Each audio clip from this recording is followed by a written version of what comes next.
might not remember the first time you ate Chef Boyardee, but you definitely remember this red can. Sitting in the pantry next to boxed pasta, canned soup, and baked beans, it's always been the perfect lifesaver for lazy nights. Pop the lid, pour it into a bowl, hit 90 seconds on the microwave, and you're done. Inside are soft little square pockets of pasta filled with rich beef, all drenched in a thick, silky tomato sauce. Real American comfort food. Warm, easy to eat, and incredibly nostalgic. But that 90-second microwave meal comes from a full-scale industrial process behind the scenes. Mixing the dough, rolling and cutting the pasta, grinding and seasoning the beef filling, cooking massive batches of tomato sauce in giant steel tanks, and running everything through automated systems that stuff, portion, sauce, and seal hundreds of cans every minute. In this video, we're going straight inside the Chef Boyardee factory to see exactly how beef ravioli is made.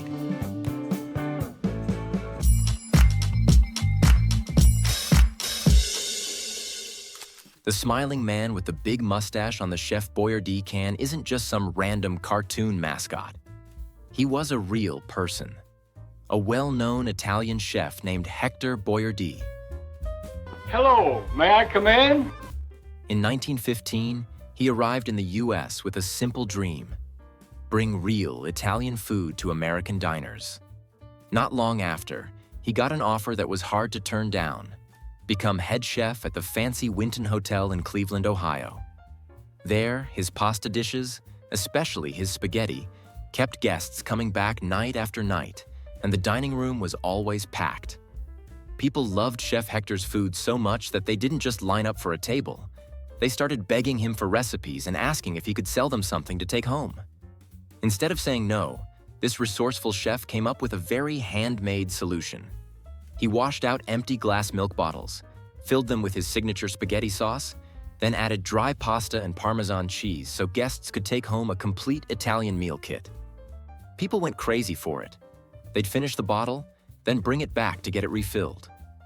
Eventually, Hector started charging for these meal kits and, in a way, accidentally invented an early version of HelloFresh more than a century ago. As demand for his bottled sauce kept growing, he decided to buy a full-scale food processing plant and began cooking and canning his sauces on an industrial level. From there, the canned food empire known as Chef Boyardee was born. And one product quickly became the crown jewel: beef ravioli. Today, it's still the brand's bestseller, with more than 750,000 cans rolling off the line every single day. All starting from a few empty milk bottles and one Italian chef who just wanted to share a taste of home. The journey of every can of beef ravioli starts with the sweet signature tomato sauce that began it all. In the liquid ingredients area, the plant receives massive drums of concentrated tomatoes, each one weighing around 1,500 pounds. From there, the paste is pumped into stainless steel holding tanks and thinned with water to the exact consistency the recipe calls for.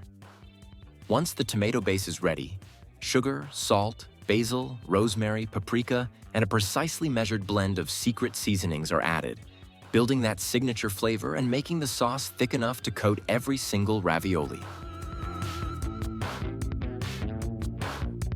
This mixture is then transferred into continuous cooking kettles equipped with large agitators.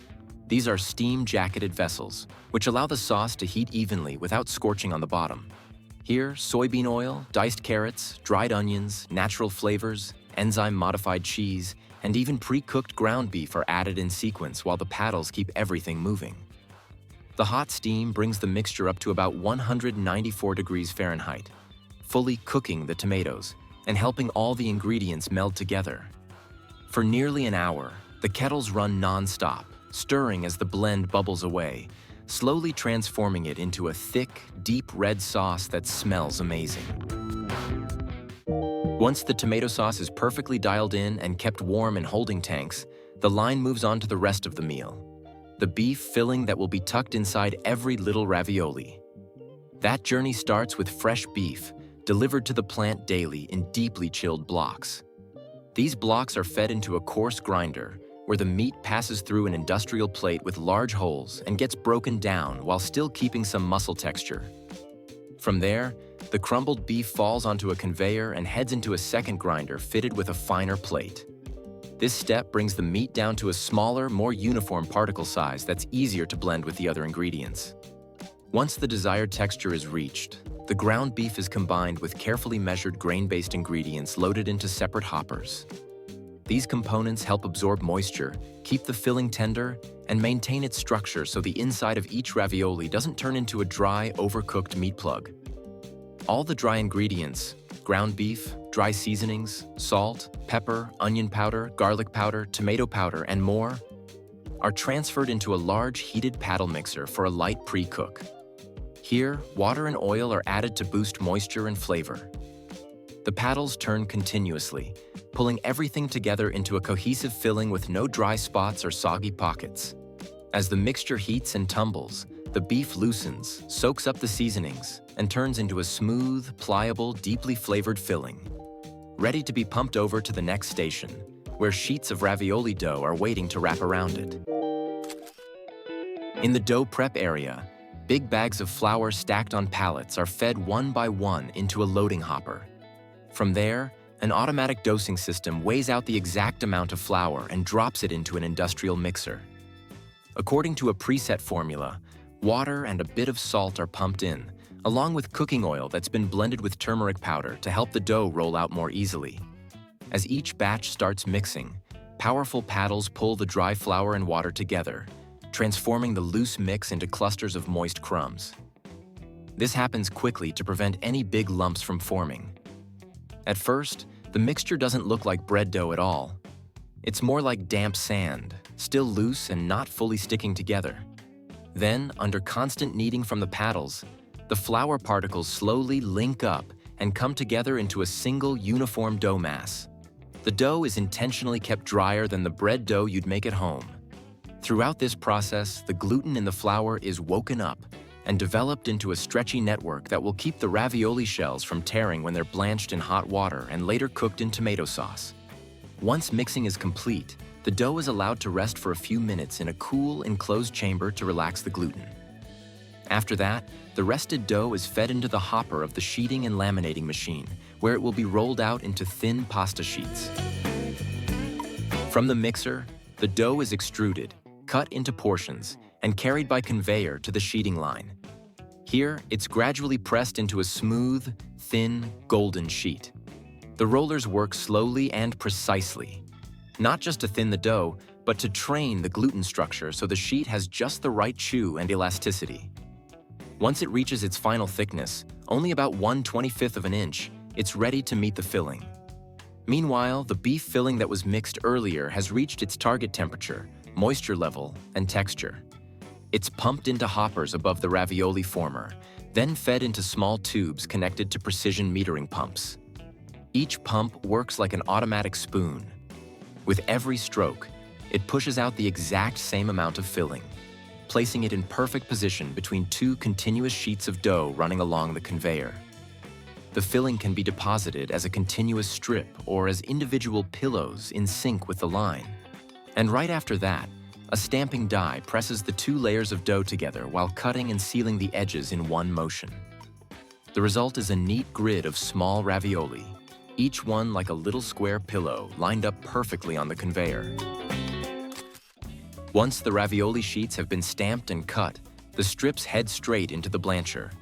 Inside, they travel through circulating hot water, where the pasta is quickly par-cooked and the cut lines open up, separating into thousands of individual ravioli pockets. Leaving the blancher still piping hot, the raviolis slide down a chute and drop into an ice-cold water bath. This sudden temperature shock firms up the pasta so it holds up better during canning and locks each piece into its final shape before it ever meets the tomato sauce. From there, the ravioli drain off on a mesh conveyor, where fans blow away excess surface moisture and gently cool them down, getting them ready for the can-filling line.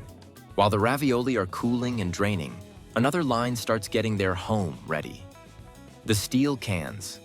Empty cans run through a rinsing system, where they're checked for dents and then blasted with hot water or high-pressure steam combined with compressed air to blow out dust and knock down any stray microbes inside.